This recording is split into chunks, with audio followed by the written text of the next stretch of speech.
नमस्कार। मैं हूं आपकी होस्ट और आप देख रहे हैं धर्म सन्मार्ग।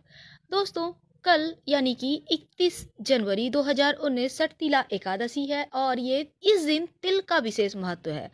और ये एकादशी मोक्ष प्रदान करने वाला तो है ही, साथ ही आपका जीवन सुखी हो सकता है इस एकादशी के व्रत में या इस दिन थोड़े से नियमों का आप पालन करते हैं तो। और उनमें से हम आपको कुछ नियम बतला रहे हैं जो आप जरूर कीजिएगा।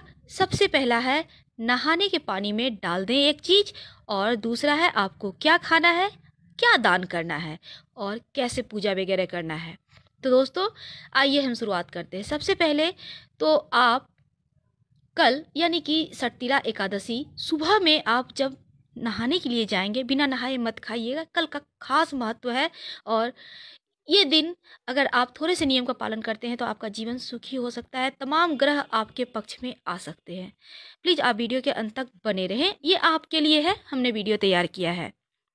दोस्तों, सबसे पहली बात, जब आप स्नान करेंगे तो नहाने के पानी में आप जिससे भी नहाते हैं, लेकिन मान लीजिए आप झरना से नहाते हैं, ठीक है, तो यहाँ पर या पोखर में ही नहाते हैं, बहुत कोई नदी नाले में भी नहाते हैं, नदी वगैरह में, तो यहाँ पर आप नहाते हैं, ठीक है, नहा लीजिए। लेकिन एक मग रखिए, उसमें थोड़ा सा एक चुटकी तिल डालिए और उस पानी से स्नान जरूर कर लीजिएगा।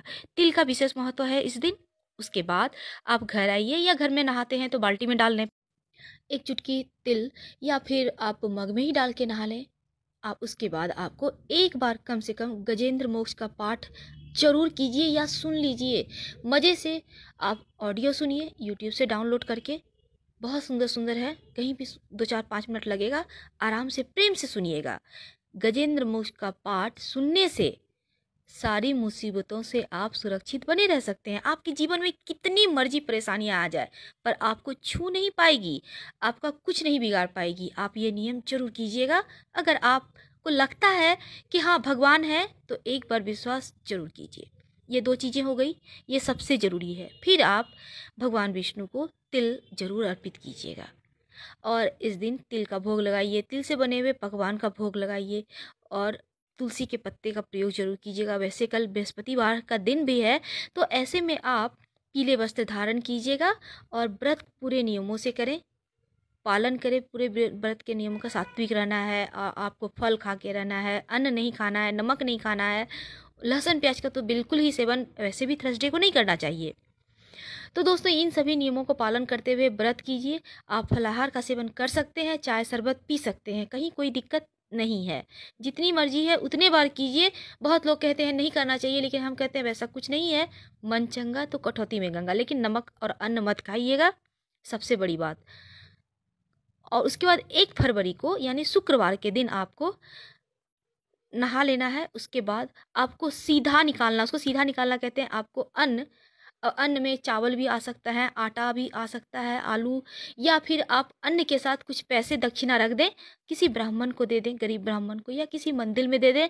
अगर कहीं कुछ नहीं समझ में आता तो किसी गरीब को दान कर दें, कहीं कोई दिक्कत नहीं है। और उसके बाद आप ये आपको शाम में लेकिन कथा जरूर सुनिएगा। आप जब आप व्रत करते हैं सुबह या शाम, कभी भी कथा जरूर सुन लीजिएगा एक बार।